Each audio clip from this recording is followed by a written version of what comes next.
শুরু করি।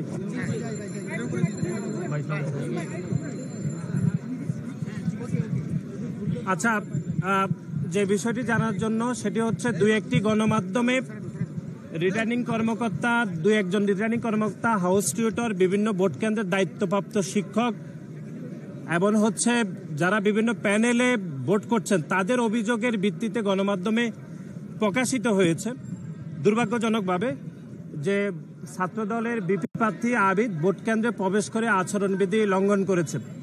যেটি বলা হয়েছে এটি এক ধরনের ভুল তথ্য বলে আমরা মনে করি।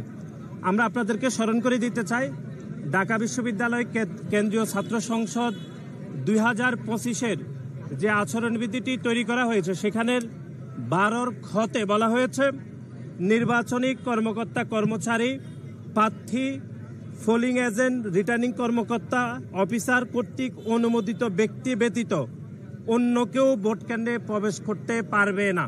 সুতরাং আমাদের বাংলাদেশ জাতীয়তাবাদী ছাত্রদল সমর্থিত প্যানেলের বিপি প্রার্থী আবিদুল ইসলাম হচ্ছে আমাদের একজন প্রার্থী। সুতরাং প্রার্থী যে কোনো ভোট কেন্দ্রে প্রবেশের পূর্ণ অধিকার রয়েছে এবং আইনও সেটি বলা হয়েছে।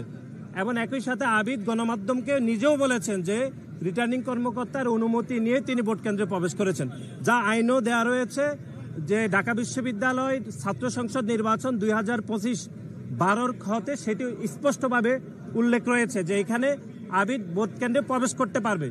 কিন্তু তারপরও আমরা দেখেছি যে বিভিন্ন দুই একটি গণমাধ্যম এবং বিশেষ করে শিবিরের প্যানেল থেকে বারবার অভিযোগ করা হয়েছে এবং দুর্ভাগ্যজনকভাবে ঢাকা বিশ্ববিদ্যালয়ের কিছু কর্মকর্তা যারা নির্বাচন পরিচালনা করছেন কিন্তু নির্বাচনের আচরণবিধি বিষয়ে তাদের ন্যূনতম জ্ঞান না পেয়েও তারা নির্বাচনের দায়িত্ব পালন করছেন। এটি আমাদেরকে ব্যাপকভাবে আমাদেরকে হতাশাগ্রস্ত করেছে যে অন্তত ঢাকা বিশ্ববিদ্যালয়ের মতো জায়গায় ঢাকা বিশ্ববিদ্যালয়ের মাননীয় শিক্ষকরা কেন আচরণবিধি পড়বেন না, এটি আমাদের কোনোভাবে বোধগম্য নয়।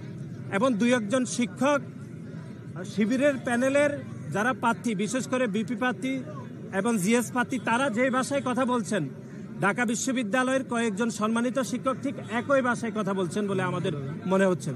এবং শিবিরের পক্ষ থেকে আজকে অভিযোগ করা হয়েছে যে বাংলাদেশ জাতীয়তাবাদী ছাত্রদল যে 100 মিটারের মধ্যে আমরা যে প্যানেল সিটগুলো বিতরণ করছি তারা এটি অভিযোগ করেছে। অথচ আপনারা দেখেন, আমরা এর আগেও দেখিয়েছি যে তারা গত কয়েকদিন ধরে গুপ্তভাবে ঢাকা বিশ্ববিদ্যালয়ের শিক্ষার্থীদের পকেটে, ঢাকা বিশ্ববিদ্যালয়ের শিক্ষার্থীদের হাতে তারা এই গোপন প্যানেলটি তারা কিন্তু দিচ্ছে।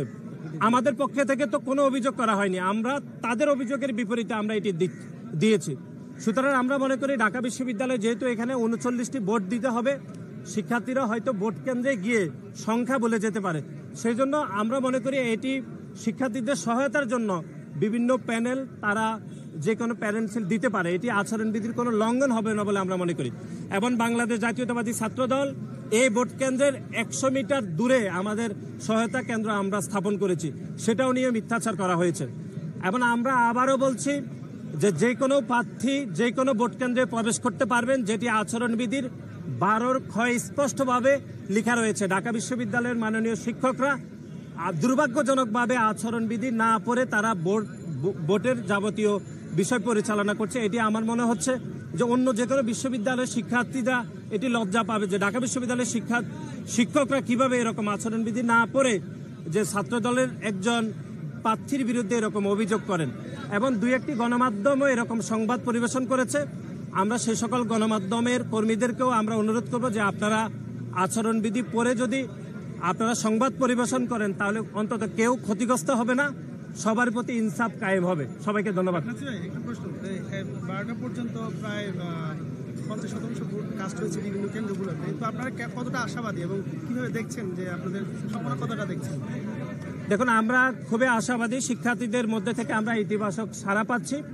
আপনাদের মাধ্যমে আবারও বলছি যে ঢাকা বিশ্ববিদ্যালয়ের শুধু আবাসিক শিক্ষার্থীরা নয়, বরং যারা দূর দূরান্তে অনাবাসিক শিক্ষার্থী তাদের প্রতিও আমাদের উদাত্ত আহ্বান যে আপনারা ভোট কেন্দ্রে আসুন। সকলের অংশগ্রহণের মাধ্যমে, সকলের অংশীদারিত্বের বলে আমরা মনে করি সবথেকে যোগ্য প্যানেল আসলে নির্বাচিত হবে।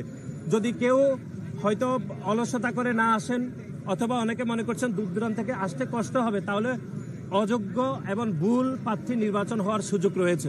সুতরাং সকলের অংশগ্রহণের মাধ্যমে সবথেকে যোগ্য প্রার্থী নির্বাচন হবে বলে আমরা মনে করি। ধন্যবাদ সবাইকে। নির্বাচিত প্রার্থীদেরকে আপনারা সাধুবাদ জানাবেন কিনা?